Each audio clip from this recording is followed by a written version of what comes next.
Hey, it's Mia J, and today I thought I'd let you guys know a little bit more about me. We won't be doing traditional Q&A.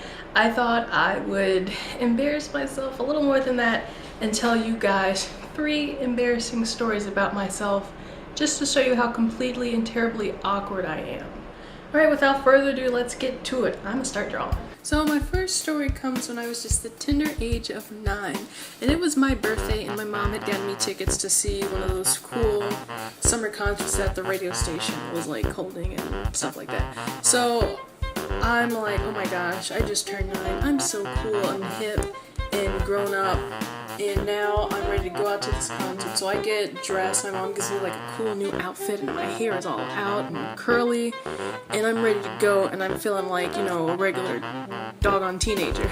So we get to the place, and we like sit in one of the rows, and there's some teenage girls sitting behind us. It's like, oh my gosh, I'm just as cool as them. Look at me, everybody, look, I'm so cool.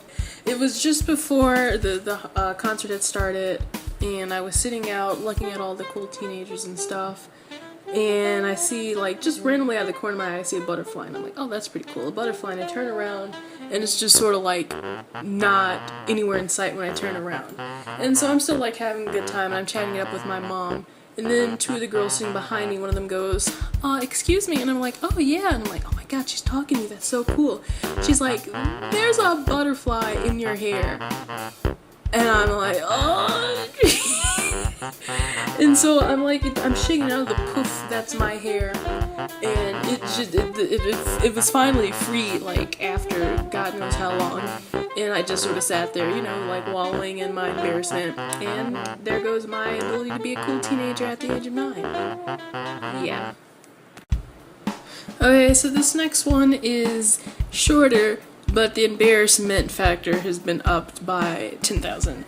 So this is coming from when I was getting on the bus, not too late at night, coming from downtown. The bus finally arrives, and I get on the bus with my friend, so it's whatever. I think she gets on the bus ahead of me, and she's walking ahead of me, and then I get on the bus, and I'm walking down the aisles, and all of a sudden, like, my bus card slips out of my hand, it just looks like pop! And I'm like, oh no, where did my bus card go? I look down, and my bus card is, like, face down in some woman's lap.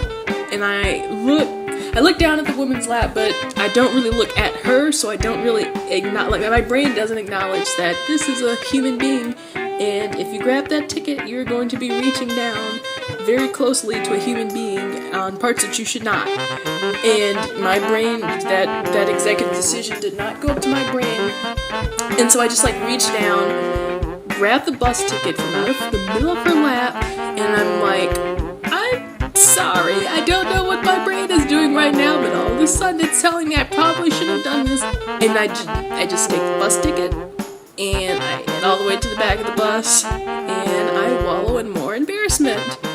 Yeah. Okay, this last story, I really shouldn't be laughing at it, but in hindsight, it's sort of kind of funny.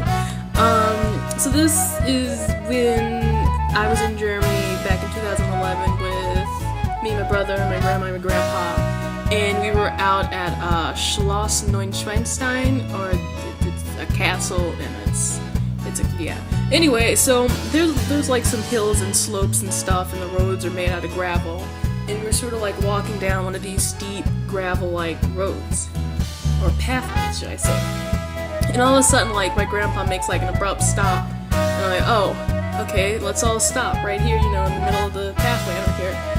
But the next thing I know, the stopping was like whatever, but all of a sudden from behind me, I hear like some sliding gravel, and all of a sudden I feel like a push up against my butt, and I turn around to look, and there's a guy, like, he just sort of like slid from behind me, I guess because he didn't expect us to stop so quickly. And so yeah, it was like a whole group of Asian tourists, and it was one of the guys who fell victim to my butt that just stopped in the middle of the pathway, and it sort of reminded me of like when you're playing baseball and the guy hits the home run and he slides back around to home base and you're like, safe! So that's what the guy did. He ran my butt. that's not really funny. But I really noticed it and I really felt bad. And everybody else with me, they were just sort of like, okay, where should we go next? We're trying to find a pathway. And I'm like, guys, an older Chinese or Asian gentleman, I don't know where they were from, but he just ran into my butt. And people are trying to like help him up, his group, and you guys don't really care. Okay, this is outside of my peripheral. Like, I wasn't being mean. The guy didn't really hurt himself. He just sort of like slid down the road past my butt that got unintentionally rubbed. I mean, I guess it's more embarrassing for him than me, but that pretty much perfectly sums up my life. Well, I hope you guys liked all of my embarrassing stories. If you like this video, don't forget to rate, comment, and subscribe. It's good for your soul, and I'll see you next time. You guys listening to me. I was walking down the trail, and there was some sand on the end. Shut up. We're going? Where? What? And so I was walking down the trail, and then Opa stops, and I stop, and everybody stops, except for this one guy. And so the next thing I know, I feel my like butt being grabbed with like force, but I'm still in my same spot. And the next thing I know, I see the guy on my right. He's this Asian guy, and he's like sliding. I'm like, what?